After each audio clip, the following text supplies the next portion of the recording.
So, you want to be a real estate investor, but where do you start? How do you know what information and sources to trust? That's where I come in. I'm Jonny Catani, and this is the Investor Relations Real Estate Podcast.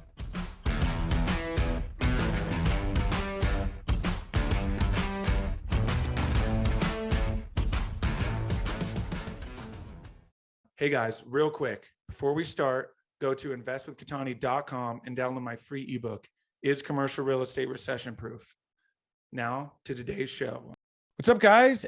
Happy Friday. Welcome to another episode of Friday Follow-Up here on the Investor Relations Real Estate Podcast. I'm your host, Jonny Catani, and we've made it through another week. What a great week it was. I hope you guys had a great week as well. Hope you guys have big plans for the weekend. Thanksgiving coming up next week. Crazy to believe. This year is just absolutely flying by. I think everyone I talk to can agree. I think we can all agree this year is just absolutely flying by. And I'm looking forward to next year. It's been a great year this year. Next year is going to be even better. First full year in business, which is really, really exciting. And a lot of lessons learned. Some learned the hard way, as most lessons are.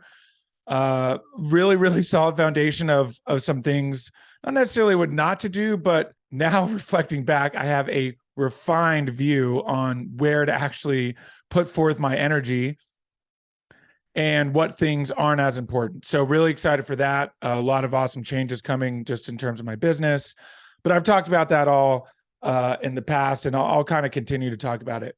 Today, though, really, really excited because today I'm going to talk about the short-term rental bubble that a lot of economists have been talking about, especially as of late. A lot of people have experienced short-term rental, right? Whether you're a host or you stayed at them, I'm sure we can all say we've experienced it, right? And we've obviously seen that prices are going up, and they are, and it seems crazy, and it is. And prices are going up, and it seems like nothing's really making any sense. And so because of that, there is a quote unquote bubble, right? And last week, I mentioned last week how I listened to a panel that had Neil Bawa and Bob Fraser, two renowned economists, and it was hosted by Ben Lapidus. Who's from Spartan. I've had him on the podcast. Great guy. Anyways, I mentioned this last week. So there was more from it. And they talked about how they're staying far away from short-term rentals. And the thing about short-term rentals is that, again, there is a bubble, right? And it's super, super important to do it correctly, because what essentially is coming is the bubble's going to burst. And who's going to be left standing are those who position their portfolio correctly. And who's going to fall by the wayside or, basically be ousted from the market are those who didn't. And it's going to be a lot of kind of the one-offers and people who have thin margins as it is. And, eventually they'll have to take that off the market, and the supply will come down, and things will kind of level out. And the portfolios that positioned correctly, had good debt, maybe some diversification, and the huge factor, economies of scale. The portfolios with economies of scale will be just fine, because when you have enough units, enough properties, enough doors, when things slow down, you've got enough volume and enough revenue to come in to sustain things. Now, you may not be seeing the same cash flow or NOI that you are used to seeing, but you're going to be able to cover your expenses, again, as long as your debt service coverage ratio is low, which again is going to come from setting up good debt, which is why I've always been saying how important debt is. And so those portfolios are going to survive. And the ones who are on the thin margins are going to get cut. And that's okay. That's important. That's good. Because here's the thing. Short-term rentals to me are a lot like self-storage and mobile home parks were like 10, 12 years ago. Nobody was investing. You could buy You could buy a storage facility, a mobile home park on a 10, 12 cap. I mean, just silly, right? Something you'll probably never see again. Up, down, left, right. Didn't matter where you looked. Primary market, secondary, tertiary, didn't matter. You were getting primary market self-storage facilities at 8 caps. I mean, just silly, right? And, now those same ones are trading on like low 4s. So, huge change in the market. And that's what it feels like in short-term rentals right now. And the reason that I'm comparing it to commercial real estate is because what people have been able to do, what groups have been able to do. I met a group who's doing this at a short-term rental. It's basically a networking event for people who are wanting to get into or are in the short-term rental space. It was local here at Utah by the Utah RIA. And they had a group there that is essentially buying essentially buying residential properties in prime markets and using data to determine what people want in terms of the experience when they go there. For example, most of theirs are in Orlando, where we obviously know Disney World and Universal and Harry Potter World and all of that, and Star Wars Land and all of that, which is part of Universal. But essentially what they've done is they've created these niche Airbnbs that have like, one room has like a freaking dragon bed and it looks like a castle throughout the house. And essentially what they've done is they've created an experience, right? Because what data is showing is that people are willing to pay for an experience.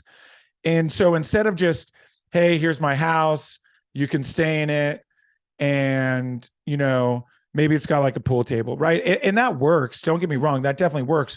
But there are markets where you can create these experiences where when people go to that place, they're going for an experience. And so you're just adding to that experience, right? So instead of, the mundane hotel room, you're getting to freaking sleep in a dragon's lair, you know what I mean? And so you're creating this experience for people. And so when you fill a portfolio of that, it can, it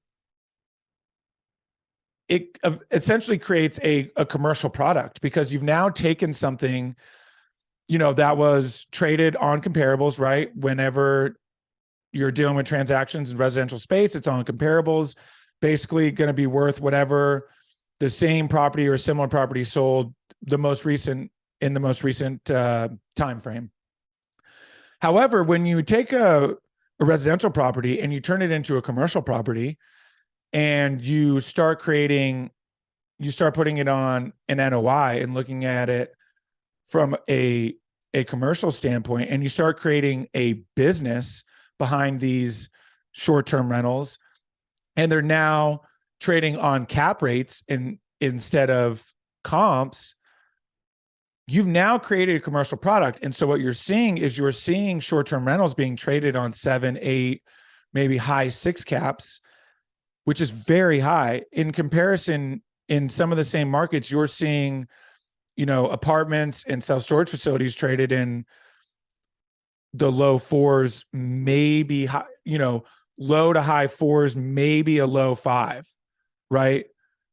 So the delta there is huge, right? So that's why I'm saying it feels a lot like the self-storage space and mobile home park space 10, 12 years ago, because it was the same thing.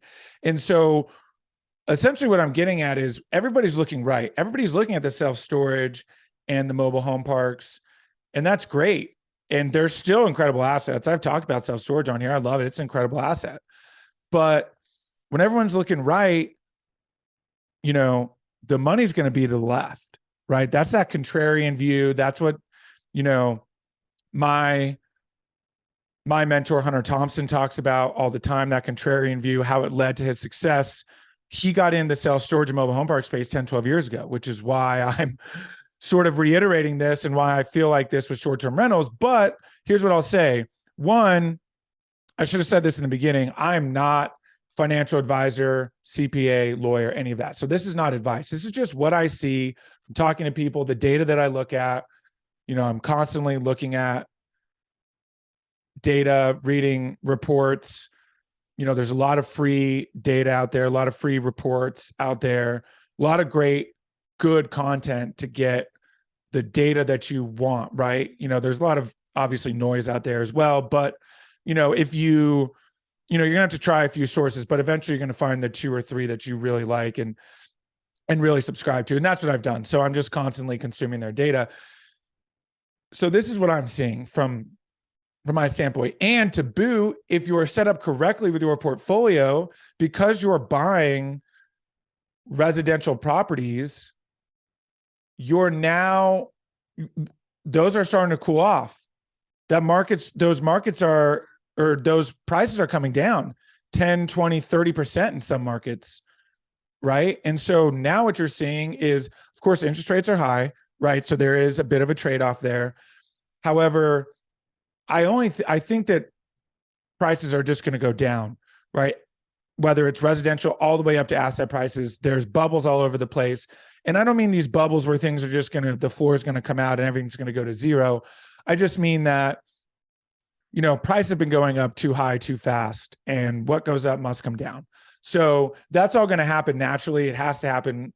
The market moves in cycles, but that's going to create a lot of awesome opportunities. And so to tie this all together, if you set up your portfolio correctly, and this can be said for all things, I'm just taking short-term rentals, for example, because it's something I've been looking into, and I really like the space and the opportunity that's there. But this is true, but this can be said for almost all asset classes, right? If your portfolio is set up correctly and you're not over leveraged, the fat is going to get trimmed over the next 12 to 18 months. And those who set up correctly are going to withstand the storm. I'm not going to say thrive, but withstand the storm and potentially be able to create more opportunity for themselves and then thrive on the other side, right? This is an opportunity. We heard so many horror stories from 2008, but what you don't think about and what people aren't talking about is how many people went into 2008 and just bought. I mean, I'm talking I got my residential real estate license for kicks and gigs like 5-6 years ago. Gosh, maybe longer. And no, about 5 years ago. And I had a teacher in there, a professor in there who, because this was 2000. So 6 years ago, probably. In 2008, him and his daughter went down to Vegas and bought, I think together they bought maybe 3 or 4 properties for like 40 to 60,000. And by the time I talked to him, they'd already sold them for like triple that. Like triple. They were selling them for anywhere from 150 to like 200,000, right? But you don't hear a lot of those stories, and those opportunities are going to present themselves. Now, not necessarily to that degree, I don't think. However, some markets may experience that. Vegas, of course, being one of them. Vegas is very cyclical, but just because it relies so heavily on the service industry, and that's the first, whenever the market goes down, the first thing people stop doing is, the average person stops doing is taking trips to Vegas, gambling, that kind of thing, right? Events go away. All the things that bring people to Vegas go away. And so you get crushed. So that's why Vegas is so cyclical. But there could be some markets where there's more opportunity like that again. And I don't think Vegas will get crushed nearly as hard. I think they've put some infrastructure in place. They brought the Raiders there, put some things in place to make it a more appealing city to live in full time instead of just going and visiting. So anyway, that was kind of a tangent, but essentially what I'm getting at is there's still going to be opportunities. Now, what I will say about those opportunities is it's very, very important to stay in the game, keep your ear to the ground, pay attention, whatever asset class you're paying attention to, keep paying attention so that when an opportunity comes, it's an opportunity, right? And you don't have to do all this due diligence and, because these opportunities are going to go quick. So my challenge to you is to, look at your portfolio, look at those who have a portfolio that you want to model after, see what they're doing, talk to the ones who have been through the storms, what they're doing to position their portfolio so they can weather what storm may be coming. And, start getting into your markets, whatever asset class it is. If you're a passive investor, be talking with your operators and those people whose list you're on and asking what they're doing, and get involved and understand how the market's changing and what to look for and what to recognize, so you can know when a good deal is a good deal, or when, someone, may have not used as conservative underwriting as they led to believe. So that's what I would say. If you have any questions, you want to know more, you want to talk more short-term rental economics or any asset class economics, guys, please follow me on Instagram at Jonny Cattani, JonnyCattani. DM me. Happy to chat with anyone. Love talking economics, finance, all of this stuff. Big numbers guy. Talked about it before. So DM me. You can also go to my website, go to investwithcattani.com, download my ebook. With the ebook comes an email, obviously, and you'll have access to my calendar. Book a call. Let's get on a call. Let's chat 20, 30 minutes. You can pick my brain. I'll pick your brain. I know there are people listening who know more than me. So I would love to know what you guys are thinking as stuff's coming up. The only difference is that I'm, talking to people, far more intelligent than I am on a weekly basis. So I'm, it's like, so I'm getting fed a lot of really, really great information on purpose, right? I mean, that's why I did the podcast. But anyway, so that'd be my challenge to you guys. Do your research, book a call with me, DM me, let's chat. Love to talk about all of it. Thank you guys so much for listening. Have a great, great weekend. Be safe. Let's see. By the time you hear from me again for a Friday follow-up, it will be post-Thanksgiving. I will absolutely still be in a food coma. Have a great Thanksgiving, everyone. If you're traveling, be safe. I'm headed to Austin. So if you're a listener in Austin, hit me up. I will be there pretty much all week next week. Thank you guys so much for listening. Like, subscribe, rate, review, all the things that are great. And I will talk to you next weekend. See ya. Hey guys, thank you so much for watching today's episode. I hope you really enjoyed it. Listen, I know it's cliche and you hear it all the time, but please don't forget to like and subscribe to the channel so you know when the next video is coming out. Even though this is technically a daily podcast, you know it's coming out the next day. We have a ton of content coming your way. So please like and subscribe. It helps a ton. Leave comments. Would love to know what you guys think. And we will see you on the next one. Thanks so much.